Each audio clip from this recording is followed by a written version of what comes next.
La charla que les traigo tiene algunos componentes de la gestación, sé que aquí hay gestantes, sé que también hay otras que están conectadas desde sus casas, y en una segunda parte vamos a ver algo del periodo postparto.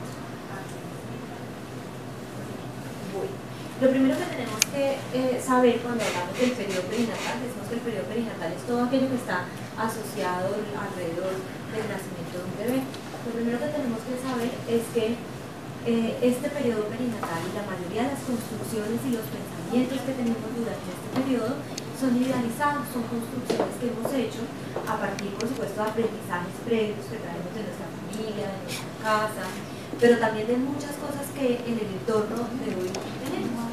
Y la verdad es que empezamos a construir una idea que generalmente está sobrevalorada.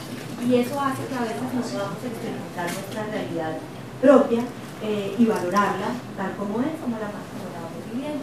Muchas veces nos centramos más en aquello que tenemos idealizado, en esa meta que tenemos construida, y es por eso que se dice que este periodo transita permanentemente con duelos, o transitamos por allí con duelos, con pérdidas de aquello que nos imaginamos frente a lo que realmente tenemos. Sabemos también, y se nos ha dicho desde siempre, que el embarazo no es una enfermedad, ¿verdad? Que el embarazo tendría que vivirse entonces con mucha normalidad. Y pues el embarazo no es una enfermedad, pero sí es una condición, y es un embarazo, entonces es un momento particular y crítico en el ciclo vital de los seres humanos. Nosotros desde chiquitos no nacemos embarazados, no tenemos un bebé en la barriga siempre, de tal manera que este es un periodo especial, único y crítico. De tal manera que lo normal es que ocurran cambios y que pasen cosas y que no se viva como la mayoría del tiempo. Lo normal es eso. Lo anormal sería que transitando por un periodo como estos, pues realmente no nos pasara nada, no tuviéramos necesidad de nada. Sumado a todo esto que ya tenemos en nuestra mente, a esto que construimos y que biológicamente vivimos, pues tenemos obviamente temas sociales. Finalmente la gestación termina despertando en cada una de las personas algo, la gestación de otros termina en cada uno de nosotros despertando cosas. Por eso es que nosotros vemos que la gente que está a nuestro alrededor, sean embarazados o no, hayan tenido o no hijos, se sienten con el derecho de opinar, de aconsejar. En el embarazo todo el mundo le recomienda cosas, todo el mundo opina, todo el mundo sugiere, todo el mundo les anticipa cosas. Adicional a eso, ¿se acuerdan que decíamos que debemos construir una realidad que está sobrevalorada? Pues la mayoría de las veces tenemos expectativas positivas y muchas veces lo que recibimos del entorno no es tan positivo. ¿A cuántos de ustedes les han dicho que duerman ahora porque no van a volver a dormir? Que la relación de pareja les va a cambiar, cosas como esas, y entonces termina siendo realmente un periodo muy ambivalente. Entonces está rodeado pues seguramente de sentimientos positivos, porque fueron los que uno quería, es el desarrollo de un proyecto de vida, pero también tiene pues toda esta cantidad de cosas. En este proceso también desde lo social incluso se le dice, por ejemplo, a las mujeres cómo sentirse, no solamente en la gestación, sino en el posparto, ¿verdad? Entonces se les dice qué deben sentir. Por ejemplo, las emociones negativas, o las que creemos que son negativas, están casi que prohibidas en la gestación. Entonces no hay que ponerse bravo, no hay que estar enojado, no hay que estresar, no hay que estar triste, porque todo eso que se le pasa al bebé. Entonces uno de las enseñado, estresada, además de todo, a culpable porque le está vamos a ver cuál es como la realidad de eso. Ser conscientes de que la incorporación de un hijo al hogar tiene implicaciones, debería ser algo con lo cual nosotros deberíamos ya vivir. Yo creo que siempre les digo algo, un ejemplo, y es, si ustedes tuvieran un huésped en su casa un fin de semana, si alguien les dice que va a venir a su casa el fin de semana próximo, por ejemplo, pues hay muchas cosas que ajustar. Probablemente hay que cancelar el plan del sábado, probablemente haya que ir a hacer mercado, que haya que hacer una cantidad de cosas y dedicarle tiempo a esa persona. Y esa persona va a venir un fin de semana y se va a ir. Y es un huésped y no depende de ustedes y se va a ir. Ese que ustedes tienen ahí no es un huésped, no se va a ir, no viene 2 días, sino que se va a quedar. Por lo tanto, hay que hacer muchos ajustes en todo nuestro proyecto de vida, en toda nuestra forma de vida, en nuestros procesos individuales, en nuestra forma de funcionar, en nuestra dinámica, pues que no son tarea fácil y que pues, son todas esas cosas por las que transitamos. ¿Qué ocurre durante el periodo, durante la gestación en la mujer? Se dice primero que tenemos que tener claro dos diferencias que nosotros desde la psicología hacemos en términos de conceptos. El embarazo es el fisiológico, La gestación es la psicológica. Decimos que nosotros gestamos a los hijos en nuestra mente, que antes de tener un bebé en la barriga lo tenemos en nuestra mente. Por eso la gestación no corresponde solamente a las mujeres, sino también a los hombres. Desde las teorías del psicoanálisis se dice, por ejemplo, que los bebés los tenemos gestados en nuestra mente desde que estamos chiquitos, incluso desde que en nuestra mente tenemos la idea de que en algún momento podemos procrear, podemos tener hijos, que esa idea se va estructurando, va cambiando, se va consolidando y se va transformando cuando ya tenemos el plan de tener un bebé o cuando ya lo tenemos en la barriga, se va construyendo. A eso se le considera el proceso de la gestación, del modo que este hombre se inicia. Decimos que en las mujeres existen cambios con esa gestación y por supuesto con ese embarazo. Existen esos cambios durante el periodo perinatal que también van a impactar en el puerperio y que son, pues tienen algunas causas orgánicas, que ya las conocemos, que de las cuales ustedes seguramente les han hablado, que son pues algunos cambios hormonales que igual que en otros momentos de la vida también determinan cambios en los estados de ánimo, en los comportamientos, en la forma como respondemos o como reaccionamos a diferentes cosas. Existen algunos que son los factores cognitivos, es decir, el pensamiento de la gestante y por supuesto de la mujer en posparto se modifica, tiene cambios. Todavía no hay cosas concretas que podamos explicar el por qué ocurre. Hay algunas que tienen unas explicaciones fisiológicas, hay otras que no, pero lo que sí sabemos es que en las mujeres están muy presentes temas como los temores y las preocupaciones. De hecho, hay estudios en muchos sitios, en muchos países, en muchos continentes relacionados con las preocupaciones y los temores. Es decir, que eso no le ocurre solamente a una persona porque no se haya logrado adaptar al embarazo, o porque muchas veces se califica a la gestante cuando tiene miedos o cuando tiene preocupaciones de inmadura, o que no estaba preparada para el embarazo, que no saben qué se metió, ese tipo de cosas. Pero realmente no, es una condición que le ocurre a muchas mujeres en el mundo, preocupaciones y temores. Esas preocupaciones y esos temores usualmente están relacionados con el estado físico, con la imagen corporal, con la salud física y con la salud del bebé, por supuesto. Y ahí entran obviamente muchas cosas, entra la capacidad de criar y educar a ese bebé, de alimentarlo, las capacidades que se tienen para el parto, en fin. Y lo que ocurre en nuestro contexto es que la mayoría de las veces no podemos hablar de las preocupaciones y los miedos. Yo siempre digo que uno no va al shower a hablar de las cosas negativas que le han pasado por la cabeza, uno habla solamente de lo positivo, pero sí deberíamos tener otros escenarios para poder hablar de ello. Cuando las personas no hablamos de aquellas cosas a las cuales les tenemos miedo, usualmente esas cosas quedan reprimidas, nuestra mente hace un ejercicio de represión y las guarda en un depósito temporal que tenemos que se llama el subconsciente, y ese subconsciente no es limitado, y en las noches cuando entramos en procesos de relajación profunda, ese subconsciente libera todas esas cosas de las cuales no se nos ha permitido hablar, que usualmente son esas cosas negativas o esos miedos, y por eso se convierten en pesadillas, y por eso es frecuente que durante la gestación y en el posparto haya pesadillas, porque son todas estas informaciones que están reprimidas. Se dice también que hay distorsiones de pensamiento, lo que se llaman distorsiones cognitivas. El pensamiento de la gestante se transforma y sobrevalora a toda la información que recibe. Es por eso que uno cree que todas las tragedias le van a pasar a uno, que todo lo negativo es con uno, así ya tenga una información pues muy positiva de su embarazo, así vaya bien. Usualmente hay todo este tipo de pensamiento. Y existen obviamente los factores psicológicos. Recuerdan que al comienzo les decía que uno transita como por una especie de duelos o pérdidas de las cosas que se imaginaba con relación a las que está viviendo. Pues eso lo conecta a uno con sentimientos de tristeza permanentemente. Por eso la gestación, adicional a los cambios hormonales, pues está como caracterizada por eso que nosotros llamamos una montaña rusa emocional, porque es que son picos, son altibajos. En un momento está uno bien, al otro día no. Los hombres dicen, no, eso no es de un día para otro, eso es de media hora para la siguiente. Un ratico bien, otro ratico mal. Recordemos que muchas de estas cosas no dependen de una decisión, no son procesos racionales, sino que están mediados por los componentes orgánicos y hormonales que definitivamente modulan nuestros estados de ánimo. Perdón. Y durante el periodo de la gestación también hay muchos síntomas de ansiedad, y es por eso que muchas gestantes refieren síntomas físicos que no tienen eventualmente explicaciones médicas o fisiológicas. La ansiedad de los seres humanos está dada por dos cosas, una por la percepción de amenaza y otra por la incertidumbre.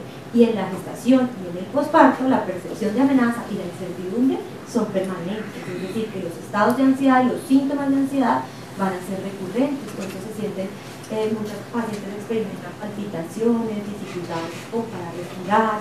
Eso se asocia muchas veces en nuestra cultura con presentimientos o con preocupaciones o con angustia. Dicen, no, es que tengo como una angustia aquí en el pecho, realmente son síntomas de ansiedad generados por la misma condición. Bien. ¿Qué cosas nos ayudan? No solamente en la gestación, sino en general en cualquier, yo digo siempre, en cualquier estado emocional que vivamos como seres humanos.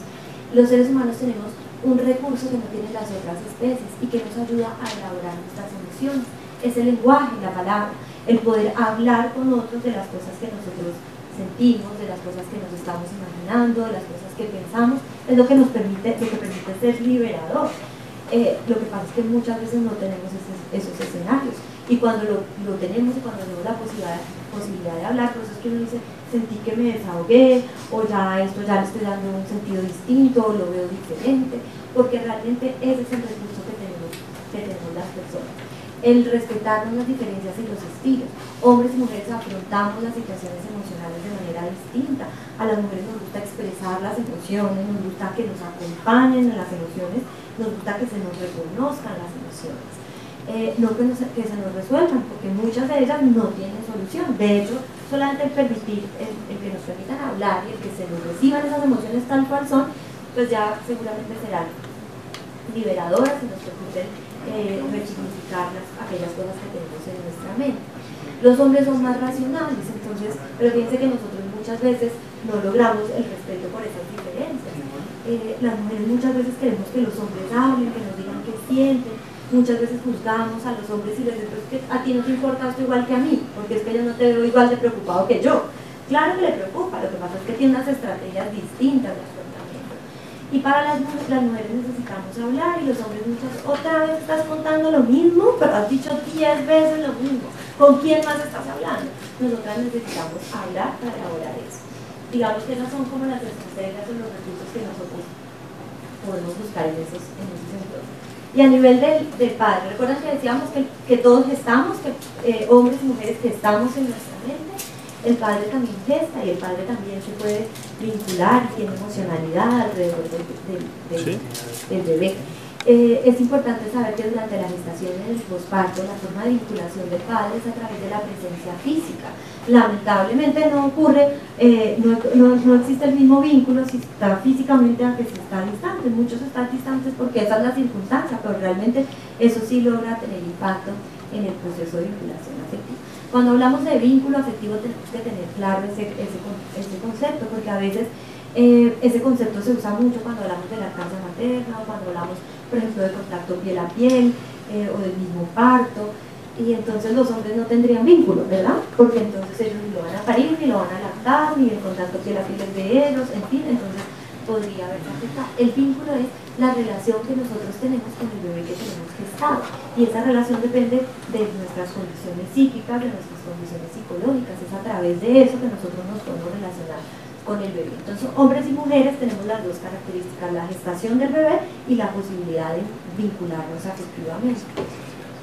Dice que los hombres se vinculan y que pueden ser reconocidos de igual manera por el bebé, de la misma manera que el bebé reconoce a su mamá, puede reconocer al papá, porque se dice que después de la semana 26 de gestación el bebé percibe a través de lo sensorial y aprende. Entonces recibirá la voz del papá, recibirá algunos estímulos, incluso los olores del papá que son percibidos por la mamá, y el bebé puede reconocer al papá cuando nace. Hay algunos experimentos algunos laboratorios en donde el bebé nace en un entorno muy libre de estímulos, y el bebé se observa como el bebé mira a la mamá como si ya la conociera, no es desconocida para él, tal vez porque reconoce el olor, porque reconoce la voz. Luego entra el papá y se ubica a un lado, y el papá habla y se acerca, y el bebé igual voltea su carita hacia el papá y lo reconoce igual que reconoce a su mamá. Y entra un tercero, cualquiera desconocido, y con este no pasa lo mismo.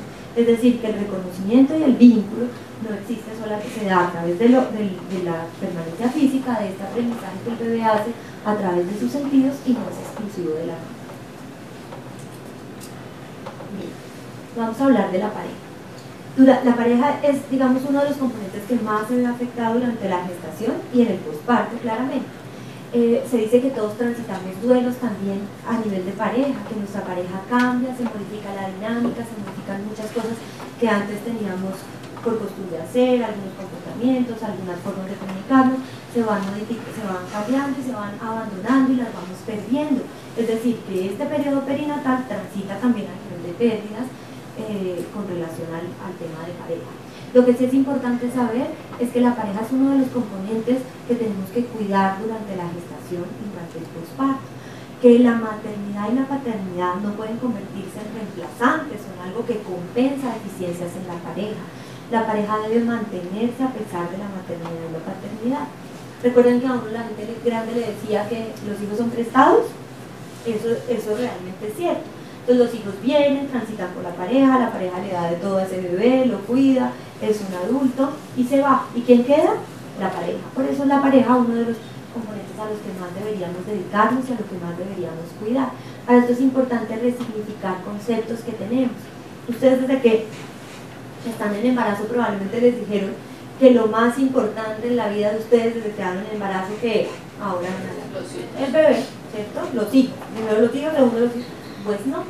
Realmente existen otras prioridades. El bebé es la tercera prioridad en ese orden. ¿Quién creen ustedes que sería la primera que debería ocupar el primer lugar en el orden de esas prioridades? Uno mismo, entendido como individuo. Es decir, no debería ser tan importante cuidarse a sí mismo, cuidarse su salud física, su salud psicológica, sus condiciones emocionales, trabajarlas.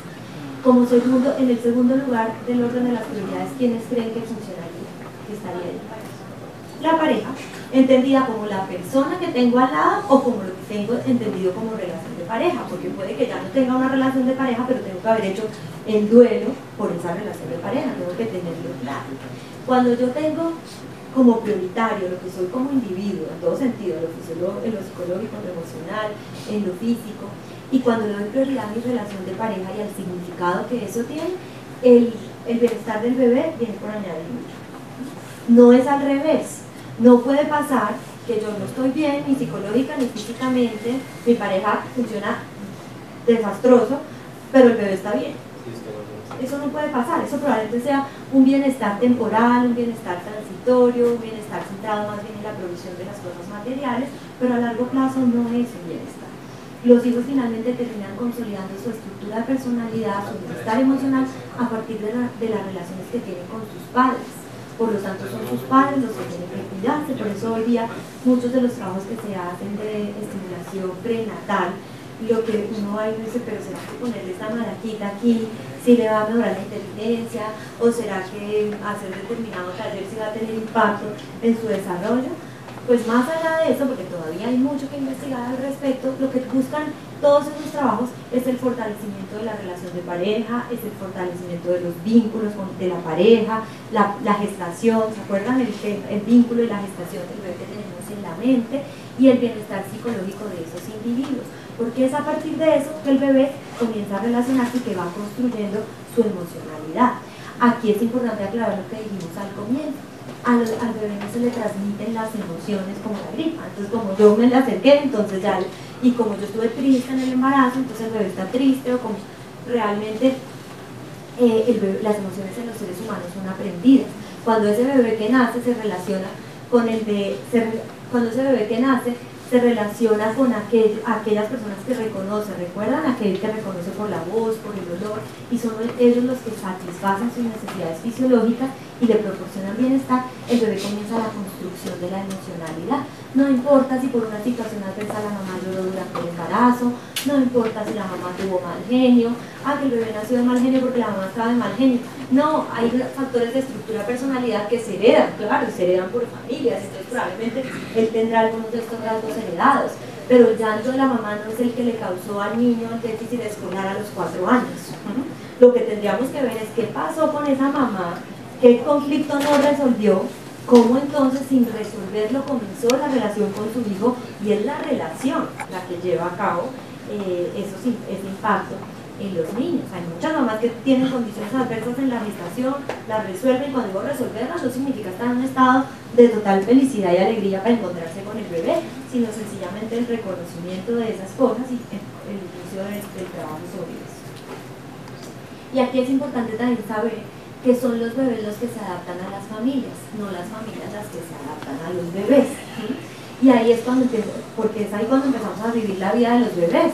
Entonces, si nosotros no logramos incorporar el bebé a nuestra propia realidad, pues terminamos construyendo un entorno para el bebé que seguramente no podemos sostener. Por ejemplo, si un bebé nació en una familia a los que les gusta la vida social, en la casa son 60, se reúnen todos los domingos, hay ruido, pues no tendría esa pareja por qué aislarse de su familia ni cambiar sus hábitos. Ese bebé aprenderá a dormir con ruido, a que lo cargue el uno, lo cargue el otro, que lo lleven para un lado y lo lleven para el otro. De eso se trata, de que el bebé se adapte a la vida de ustedes. Yo siempre les digo, si ustedes tienen un bebé y no tienen con quién dejarlo y los invitaron a hacer visitas de unos amigos, pues lleven al bebé. En Bogotá los bebés sobreviven por la noche, no les pasa nada si uno lo saca bien abrigadito. Se lo llevan, regresan a su casa con su bebé, pero su vida debe continuar, su vida de pareja, sus planes personales. No puede pasar que si a los 3 meses de que su bebé esté en la casa alguien les ofrece a cuidarles el bebé para que ustedes vayan al cine y ustedes digan que no. No puede pasar. Recuerden que esas horas para el cine ni siquiera son para ustedes, ¿se acuerdan que son para el bebé, que finalmente redundan en el bienestar del bebé? Hacia eso debemos conectarnos, hacia que nosotros debemos mantener esos espacios. No puede pasar que entonces desconectamos el timbre de la casa porque es que el bebé no puede dormir, que entonces ahora prendemos la lavadora a las 2 de la mañana porque entonces pues es que el bebé duerme ese día y de noche no, que llevamos 10 meses y es la primera vez que salimos de la casa y eso al médico. No puede pasar eso, porque entonces hicimos lo que estábamos mencionando anteriormente, que reemplazamos nuestra vida como individuos y como pareja por la de los padres. Bien, y vamos a hablar del posparto. El periodo del posparto es un periodo por naturaleza caracterizado por la habilidad emocional. ¿Por qué? Porque hay 2 componentes hormonales de las cuales también Margarita les estaba hablando, que obviamente nos ponen mucho más sensibles a cualquier cosa que ocurra. Cosas que en otro momento no importaban, en el posparto importan mucho.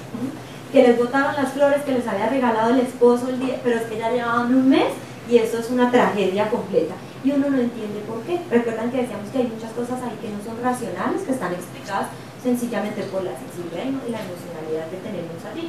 Porque racionalmente yo sabía que me tenían que botar esas flores porque estaban secas, porque yo no guardo eso. Pero sencillamente nos sentimos así. Recuerden que decíamos que no corresponde a decisiones, sino son más estados emocionales. Es un periodo caracterizado por muchos miedos, por muchos temores, por una necesidad de adaptación a esa nueva realidad, por una cantidad de cambios. Recuerdan que decíamos por duelos, incluso la sexualidad se pierde temporalmente, no son duelos y muchas veces eso hace que reaccionemos de una manera determinada. En la información que les entregaron hay un folleto de lactancia materna donde se habla de esos aspectos emocionales relacionados especialmente con la lactancia, pues que aquí no los vamos a alcanzar a ver. Por eso es tan importante planear ese proceso, esa llegada del bebé, porque hay muchas cosas con que lidiar. Estamos aprendiendo, estamos creando, no tenemos mucho sueño, hay una cantidad de cosas y adicional a veces nos sumamos más estrés. A veces pensamos, por ejemplo, quiénes son esas personas que van a venir a acompañarnos en el posparto, entonces la suegra, la abuela, una cantidad de cosas, y después termina siendo eso un problema, ¿verdad? Entonces, porque ellas terminan haciendo cosas, pues si les dijimos que vinieran a ayudarnos, ¿a qué vienen? Pues a ayudarnos. Y cuando nos están ayudando, entonces ya no nos gusta que nos bañen al bebé, pues que eso lo quiero hacer yo, no me gusta cómo le da a ella la leche, en fin, lo que sea. Entonces son cosas que tendríamos que planear desde antes, intentar conversarlas, porque el escenario del posparto sí tendría que estar libre de todos esos evaluadores, de esos auditores, de esos que ya criaron sus hijos, que tienen otros hábitos, otras costumbres, y tener nosotros mismos con la posibilidad de ese aprendizaje. Bien. Ahora les iba a decir, a todo eso que les decía antes, que es esa la habilidad emocional, que lloramos, el ejemplo de las flores, todo eso que yo les decía, a eso no se le llama depresión postparto. Es muy frecuente que en el posparto, en esa habilidad emocional, en todo ese ajuste, a todo se le diga que es depresión postparto. En las mismas instituciones de salud, si vemos a la mamá llorando porque le está doliendo el pezón o porque está sensible, la emoción por ver a su bebé, decimos que eso es depresión postparto. Eso no es depresión postparto, es la habilidad propia de ese proceso. La depresión postparto es una condición clínica, es decir, que está mediada por unos componentes orgánicos, por componentes hormonales que determinan eso. Hay una sustancia que durante el parto se baja sus niveles normales y que después en algunas personas, no se sabe todavía muy bien por qué, no es tan fácil recuperarla. Entonces eso comienza a generar esos estados de ánimo. Igual que se los mencioné anteriormente, no son decisiones, es decir, que no es algo que se cura con un consejo de alguien, con una buena conversación, incluso ni siquiera con psicoterapia, ya vamos a ver por qué. Les decía que es una condición clínica, tiene varios niveles, puede ser de moderada a severa, y incluso puede darse en el primer año de vida del bebé. Usualmente se presentan los 3 primeros meses, realmente los reportes de casos que van hasta un año son muy pocos, se presenta más que todos los 3 o 6 primeros meses, y especialmente cuando está mediada por esos otros factores que les mencionaba, que son los psicológicos y los sociales. Ahí está todo el tema de las presiones sociales, de la lactancia, del cansancio, todo este tipo de cosas. ¿Cuáles son los síntomas? Bueno, existen algunos factores que hacen que uno tenga mayor riesgo de tener una depresión postparto. La depresión postparto no se presenta en toda la población, solamente el 10 al 15% de las personas que tienen un bebé pueden tener una depresión postparto. Y las personas que tienen mayor riesgo son aquellas que han tenido anteriormente un trastorno depresivo que haya sido diagnosticado o cualquier otro trastorno o alguna condición emocional que haya tenido que ser tratada, medicada. No tiene que ver con que es que yo tuve una tusa horrible cuando tenía 16 años y entonces ahora va a ser depresión postparto. No, estamos hablando de una condición clínica también anteriormente diagnosticada. Ahora, recuerden que se dice que la maternidad es reparadora. Yo pude haber tenido una depresión anterior y puede que la maternidad haga que yo haya reparado algunos de los conflictos intrapsíquicos que tengo, y eso hace que no necesariamente, pues que no se tenga que repetir la depresión. Pude haber sanado ese proceso. Aquellas personas que han vivido duelos o situaciones adversas durante la gestación, pues tendrían también mayor riesgo de presentar una depresión. Yo les digo sin que sea una condición concreta y específica para que así suceda.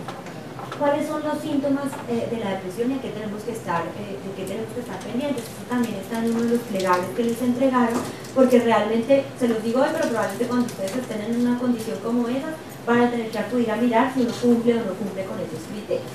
Son similares a los de cualquier otro estado depresivo, en términos de pérdida de sueño, pérdida del apetito, llanto y tristeza que no tienen una razón aparente y que además no desaparece. Pero en la depresión postparto tenemos que estar muy atentos a 2 o 3 síntomas muy específicos y muy concretos, que son estos que están aquí resaltados con amarillo.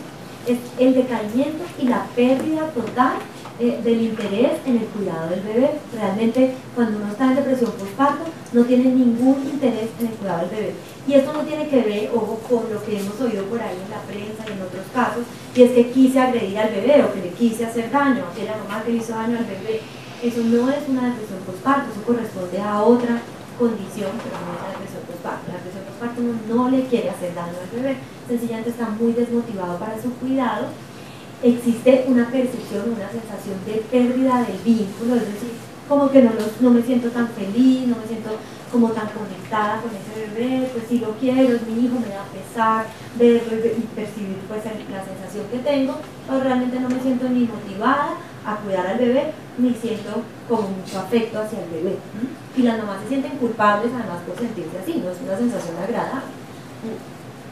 Y existe otra que es un miedo y una angustia, pero muy marcadas, casi que pánico, a quedarse solas con el bebé o a cuando el bebé está dormido a que se despierte, porque hay que atender. Pero realmente es una condición que le genera una cantidad de ansiedad y angustia a la mamá, es una condición de pánico. No tiene que ver con la pereza que uno tenga por ahí de levantarse porque ya está cansado, sino que realmente la mamá siente miedo a quedarse sola y a que el bebé se despierte.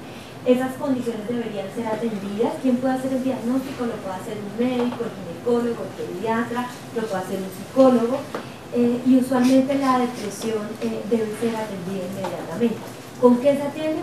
Con psicoterapia, porque pues hay que modular algunas cosas del entorno, pero también con medicamentos, y a eso no hay que tenerle miedo. Nosotros en nuestra sociedad le tenemos mucho miedo a los psicofármacos. Los que se utilizan para la depresión postparto son seguros en la lactancia materna, puede seguir lactando. Se formulan por tiempos muy cortos hasta que los síntomas de la depresión desaparecen, hasta que se asegura entonces el bienestar, la lactancia, el vínculo del bebé, y usualmente todos los síntomas de la depresión postparto desaparecen. Entonces, en esa medida, si uno identifica algunos de estos signos, pues debería consultar y debería no tener miedo a ser tratado por depresión postparto. ¿Qué ayuda? Pues el acompañamiento, como les decía, la posibilidad de tener estos escenarios para uno poder hablar de todas esas cosas que tiene en la mente. Eso no son ganas de ir a contarle los problemas a otro, como dicen. No, pues cuéntamelos a mí. O no, uno necesita sus espacios, uno necesita el proceso terapéutico, necesita la pareja, si es un buen apoyo, en fin. Darse tiempos, tener límites y tener mucha flexibilidad en este proceso. Muchas de las condiciones que uno ve en el posparto no son depresión posparto, es un proceso de adaptación, como les decía, es particular en cada uno. Muchos necesitan un tiempo, muchos necesitan el apoyo, otros el vínculo, ese fortalecimiento del vínculo se va dando paulatinamente. Recuerden que las mamás tuvieron que hacer un ejercicio de 9 meses para saber que tenían un bebé en la barriga y de repente ese bebé ya no está. Y nuestra mente necesita un refrigerio como de 5 minutos o 10 minutos. ¿Hay alguna cosa que vayan a poner ahí que diga volvemos en 10 o en 15? Que nadie les cargue al bebé, que nadie lo toque, que nadie se le acerque, como cada persona. No tiene que ver con este proceso individual de cada uno más. Entre lo que hizo Daniel tampoco se puede usar. Y hay que tener respeto por esos tiempos y por esos. La cosa que sea, las charlas comenzarán en perinatal, como decíamos, de la gestación y del posparto. Ayuda a lo que decíamos anteriormente, darse sus tiempos, darse permisos para uno mismo, para el cuidado de uno. O sea, paró solo a la hora que empezaba la charla. Sí, es que estaba programado. Que todo finalmente parta en el bebé. Entonces, ¿qué vamos a hacer? Planeamos porque hay que hacer algo. Lo que podríamos hacer es que puedo hacer un PowerPoint rápido, lo pongo en la pantalla y que hacemos un plano. Que diga volvemos en 10 minutos. Sí, perfecto. Sí, le quitamos el sonido. Tanto los papás en el bienestar psicológico y por lo tanto impactaría entonces en el bebé. Entender que el hijo es una oportunidad de aprendizaje. A ustedes nadie les va a prestar un bebé para que ensayen. Es decir, ustedes tienen que ensayar con el que tiene, con el que ya tiene en la casa o con el que tiene en la barriga. De tal manera que las expectativas de uno deben ser esas, de aprendizaje, no las expectativas sobrevaloradas. Uno tiene que esperar es que la leche se le acabe al mes y medio, uno no tiene que esperar que la leche le dure 2 años, porque seguramente si al mes y medio se disminuye la producción de leche, entonces eso es un drama. Ahora, si le dura 6 meses, si le dura el año, pues buenísimo, pero uno tendría que ser flexible en todas estas cosas, que a veces no ayuda mucho el tipo de educación que a veces damos, porque a veces son muchos protocolos y muchas cosas muy parametrizadas y nosotros desde ahí nos metemos en eso, y entonces cuando no pasa, pues nos damos palo y eso nos parece que es una tragedia y que estamos viviendo las cosas de manera diferente a como ustedes. Uno tendría que esperar, les decía todas esas cosas, uno tiene que esperar que uno golpee al bebé con la tina cuando lo está bañando, que se le atore, que el pañal le quede mal puesto, pues esas son las cosas que le van a pasar, esas son las realidades de uno, no las de las propagandas que uno ve, la mamá divina, el bebé divino, todas esas cosas, porque esa no es la realidad, esas son ideales y son los ideales con los cuales comenzamos a hablar.